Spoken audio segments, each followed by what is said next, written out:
नमस्कार दोस्तों, आप लोगों से मेरी अपील है कि अगर चाहते हैं कि बीएड को आप सबका प्यारा बीएड जिसके लिए हम लोगों का लंबा संघर्ष इतने दिनों से चला है वह सफलता की दहलीज पर पहुंचे, तो आप 7 जून का इंतज़ार कीजिए दोस्तों।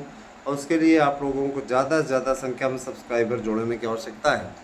लगातार सब्सक्राइबर जोड़िए, क्योंकि मैं ये ज़रूर कहना चाहूँगा, सब्सक्राइबर ही एक ऐसा आधार स्तंभ है जिनकी बातों को हम वहाँ तक पहुँचा सकते हैं। आप लोगों से मेरा अनुरोध है कि आप सभी लोग ज़्यादा से ज़्यादा संख्या हमसे जुड़े, और साथ ही साथ आप लोगों को यह भी मैं कहना चाहूँगा कि बिल्कुल घबराने की आवश्यकता नहीं है। हम आपकी लड़ाई लड़ रहे हैं। ये है बीएड। देखिए दोस्तों, बीएड के सम्मिलित होने का तो कोई मतलब अब अड़चन नहीं दिखती है। तो कहा गया कि 7 जून को जारी कर दिया जाएगा नोटिफिकेशन, और इसकी तैयारी पूरी तरीके से हो चुकी है। चूँकि अभी आचार संहिता लगी है तो आप अच्छे तरीके से जानते हैं, लेकिन आप लोगों को भी कम से कम संख्या बल देना चाहिए साथ में, और लोगों को भी जोड़ना चाहिए। खुद तो जुड़िए भी, अगर जो लोग सब्सक्राइब नहीं किए हैं जुड़िए हमसे, सब्सक्राइब कीजिए दोस्तों। अगर आप हमारे नोट्स लेकर 100% सफलता अर्जित करना चाहते हैं तो आप लोगों से मैं ये भी कहना चाहूँगा कि आप हमारे नोट्स अवश्य लें, और नोट्स लेकर के उसी से तैयारी करें। अतिरिक्त और कहीं से पढ़ने की आवश्यकता नहीं है। इसके लिए आपको 8115998001 आपकी बहुत डिमांड पे हमने इस पुराने नंबर को किसी प्रकार से प्राप्त किया, और अब यही हमारा व्हाट्सएप नंबर है। तो आप कृपया इसी पर व्हाट्सएप करें, केवल व्हाट्सएप करें और अपना नोट्स बुक करें। दोस्तों, मैं ज़रूर कहना चाहूँगा, बहुत से लोग ऐसे हैं जिनका मनोबल टूट चुका है, तो हमारे पास मैसेज भी करते हैं। मैं ये ज़रूर कहना चाहूँगा, देखिए दोस्तों, अच्छा दौर बुरा दौर ये जीवन का हिस्सा है। तो क्या करेंगे आप कमजोर, कभी आपके पास साथ में अच्छा हो जाता है, कभी आपके साथ बुरा हो जाता है। ये जीवन का हिस्सा है दोस्तों। शरीर में ही कभी सुख कभी दुख ये लगा रहता है। तो इसको लेकर के अगर आप लोग मन मार करके बैठ जाएंगे तो कैसे होगा। आप लोगों को इस पर धैर्य तो रखना पड़ेगा, हिम्मत तो रखनी पड़ेगी। बिना धैर्य के आप कुछ नहीं कर सकते हैं, ये आप अच्छे तरीके से जानते हैं। आपका सहयोग हम इसलिए मांग रहे हैं क्योंकि देखिए दोस्तों, हमने जैसे चैनल का ट्रेंड बदला है, इस पर नए लोग भी जुड़े हैं, लेकिन हम ये नहीं चाहते एक चैनल को हम नियमित रूप से उसी ढंग से रखना चाहते हैं, शैक्षिक न्यूज़ के रूप में ही पॉपुलर रहे, बना रहे, है ना। और जाहिर सी बात है कि अगर इस पर आप लोगों की सहभागिता होगी तो अच्छा रहेगा। देखिए, आने वाले समय में जूनियर एडेड की भी शिक्षक भर्ती स्टार्ट होगी, जिस भर्ती को बहुत दिनों से लटकाया गया था। अब उस भर्ती का भी होने का रास्ता साफ हो गया है, क्योंकि देखिए नए आयोग ने बाकायदा कैलेंडर तैयार कर लिया है, और उस कैलेंडर को 4 जून के बाद में जारी कर दिया जाएगा। नए अध्यक्ष भी आ जाएंगे तब तक, और भर्तियों का पूरा कैलेंडर आ जाएगा। तो किसी प्रकार कोई समस्या होने वाली नहीं है। अब यह है कि आपको नियमित रूप से पढ़ते रहना है ना, तैयारी करते रहना है, ताकि आप सभी लोग प्रगति के मार्ग पर अग्रसर हो सकें। मेरी आप लोगों से अपील है कि आप तनाव ना लें, क्योंकि देखिए तनाव किसी भी समस्या का हल नहीं है। अगर आप तनाव लेंगे तो आप किसी भी तरीके की बड़ी प्रॉब्लम में पड़ जाएंगे, है ना। और विद्यालय बंद हो चुके हैं, है ना। आपके तनाव को कम करने के लिए मैं हमेशा आपके बीच में आता रहूँगा, आगे आप लोगों को अच्छा करता रहूँगा आपके लिए। और मैं इन्हें ज़रूर कहना चाहूँगा कि शिक्षकों की भर्ती के लिए बड़े कार्यक्रम जो हैं निश्चित रूप से तैयार हो चुके हैं। चाहे वो आपके एडेड जूनियर की भर्ती हो, चाहे आपके एलटी ग्रेड की भर्ती हो, सभी भर्तियाँ अच्छे तरीके से अब होंगी। दूसरी बात यह कि देखिए टीजीटी पीजीटी के पदों की संख्या 200 बढ़ने के चांस नहीं है। जो सच है वही आपको बता रहे हैं। कुछ लोग ऐसे हैं जो, एक बात मैं कहूँ पहले आपसे, कुछ लोग ऐसे हैं जो आपके बीच में झूठी खबरें फैला रहे हैं। उनका ये कहना है कि पदों की संख्या बहुत भारी भरकम बढ़ेगी। एक लंच वाला भी है, युवा लंच नाम से यूट्यूब चैनल, बार बार उसके द्वारा, है ना, आपको पदों की संख्या के लिए उकसाया जा रहा है, कहा जा रहा है कि पैसा जमा करो, पैसा जमा कर दो, हम लोग याचिका करेंगे पदों की संख्या। अरे यार, ये बताओ कि इन चीज़ों के लिए याचिका होती है क्या? पदों की संख्या बढ़ाना ना बढ़ाना ये शासन का अपना नीतिगत मामला है, और शासन का ये कहना है कि देखिए पुराने अध्याचन में नहीं जोड़ेंगे, नया वाला जो विज्ञापन आएगा उसी में जुड़ेगा। तो हर साल आपका विज्ञापन आएगा, नियमित टाइम रहेगा, बाकायदा उसका कैलेंडर जारी होगा। हर साल आपकी भर्तियाँ नियमित तरीके से होंगी, किसी प्रकार घबराने की आवश्यकता नहीं है। इसलिए कि लगे रहिए, लगातार लगे रहेंगे तो ठीक रहेगा। दोस्तों, शिक्षक भर्ती इस समय का सबसे बड़ा आधार स्तंभ आप लोगों के लिए प्राइमरी भर्ती में है ना। प्राइमरी भर्ती बहुत जल्दी ही आप लोगों के लिए पॉसिबल होगी। प्राइमरी भर्ती को लेकर के जो आप लोगों के मन में है ना,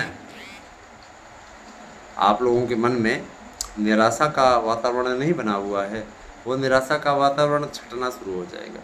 बिल्कुल घबराने की आवश्यकता नहीं है। और मैं ज़रूर कहना चाहूँगा कि जो होता है अच्छे के लिए होता है और अच्छा ही होगा, है ना। बस ये है कि आगे है ना सब कुछ अच्छा हो, इसके लिए आपको भी हमारा साथ देना होगा।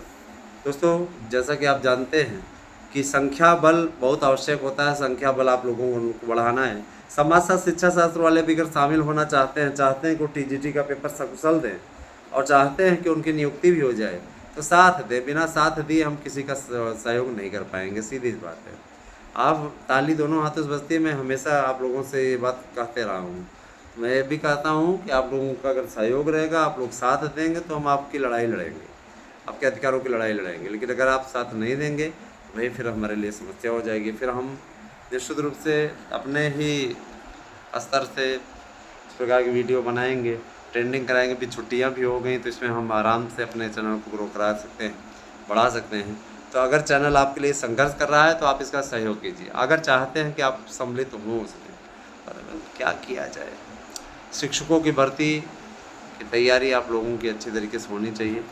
प्रगति का मार्ग जो है दोस्तों स्थिर हो चुका है और आपको किसी प्रकार से घबराने की आवश्यकता नहीं है। आपका एलटी हो, टीजीटी, पीजीटी हो, है ना, सब में आयु सीमा में छूट भी मिल रही है। डब्ल्यूएस को भी 5 साल की छूट मिल गई, जैसे सब लोगों को मिलती है। और याद रखिएगा, मत भूलिएगा कि डब्ल्यूएस को आरक्षण देने वाली वर्तमान सरकार ही है ना। और हिंदू धर्म को डिवाइड कराने की कोशिश जातियों में जिस प्रकार से राहुल गांधी और अखिलेश यादव के द्वारा की जा रही है, वो अत्यंत निंदनीय है। और ध्यान दीजिएगा, एक रणनीतिकार है योगेंद्र यादव, चुनाव आयोग में इसके खिलाफ शिकायत भी की गई है, कुछ ज़्यादा ही बड़बड़ कर रहा है। तो प्रशांत किशोर के खिलाफ लोग पहुंच गए, जो विशेष रणनीतिकार हैं। तो इसके खिलाफ भी अब होना चाहिए एक्शन, पहुंचा गया है, वहाँ पे रिपोर्ट करी गई है। बार बार कह रहा है बदलाव, क्या बदलाव? तुम 2019 में भी बदलाव बदलाव चिल्ला रहे थे, कुछ हुआ क्या? है ना, 2019 में यही बंदा कह रहा था बदलाव बदलाव। इसको भी मालूम अच्छे तरीके से बदलाव कहाँ हो रहा है। बदलाव किसको वोट देगी जनता? जनता को मूर्ख समझ रखा है क्या कि पप्पुओं को दे देगी वोट? हाँ, पप्पुओं को वोट दे देगी? जाहिर सी बात है, जो देश का विभाजन करने की बात करता हो, जो देश को बांटने की बात करता हो, जाहिर सी बात है कि ऐसे लोगों को किसी कीमत पर वोट नहीं दिया जाएगा, कभी नहीं वोट देगा युवा। और युवाओं का सबसे ज़्यादा शोषण अगर देखा जाए तो अखिलेश यादव की सरकार में हुआ। 72,825 का घाव अभी तक युवाओं के अंदर भरा नहीं है। पैसा भी गया और इस बंदे ने नौकरी भी नहीं दी। जिस दिन काउंसलिंग हो रही तो इसी दिन स्टे करा दिया, है ना। आगे की आई हुई थाली को खींच लिया और 5 साल तक उसको झेलाते रहा। बाद में हार भी गया चुनाव, उसके बाद पैसा भी डूब गया और नौकरी भी नहीं मिली। ऐसे युवाओं का दर्द हम समझते हैं। युवा किस तरीके की ज़िंदगी जी रहे हैं, आज इसी की वजह से जी रहे हैं। इसके बाद भी युवा की आंख न खुले और ऐसे लोगों के साथ में जा कर के वोट करें, मैं ये मानूंगा कि उससे बड़ा मंदबुद्धि और कोई नहीं है ना। जाहिर सी बात है, मैं नहीं कहते आप किसी पार्टी के सपोर्टर हो, सरकार आप एक व्यक्ति अगर अच्छे तरीके से सरकार चला रहा है तो उसका साथ देना चाहिए, कि ऐसे लोगों का साथ देना चाहिए जिन लोगों का भानुमति का कुनबा है, जिनमें एक परस्पर वैचारिक एकता तक नहीं है, सिर्फ वो मोदी विरोध के नाम पर एकजुट हैं। ऐसे लोगों को क्या कहा जाए? ऐसे लोगों का साथ ना दें, क्योंकि ये वही लोग हैं जिनके पिता ने कार सेवकों पर गोली चलवाई, ये वही लोग हैं जो राम मंदिर को बकवास बताते हैं, ये वही लोग हैं जिनके मन में हिंदू धर्म के प्रति कोई निष्ठा नहीं है, ये वही लोग हैं जो जातिवाद का जहर समाज में घोल करके जाति को के रूप में समाज को विभक्त करना चाहते हैं, ये वही लोग हैं जिनके अंदर किसी प्रकार का देश प्रेम है ही नहीं, ये वही लोग हैं जिनके मन में प्रगति नाम की कोई चीज़ नहीं है, सिर्फ देश देश किस प्रकार से उनके हाथों में रहे, सत्ता उन लोग अपना वो करते रहें, घोटाला करते रहें, ये वही लोग हैं दोस्तों जिनके समय में ये कहा जाता था कि ये लड़के हैं, लड़कों से गलतियां हो जाती हैं, रेपिस्टों को बचाया जाता था, है ना। साथ ही साथ दोस्तों हत्यारों, आतंकवादियों को पनाह दी जाती थी, उनके लिए मरहम लगाने की नीति बनाई थी। ऐसे लोगों को क्या वोट देंगे क्या? तो इनका बाइकाट कीजिए और भाजपा के साथ आइए। मैं आप लोगों से फिर अपील करता हूँ। धन्यवाद। आपसे दिन शुभ हो।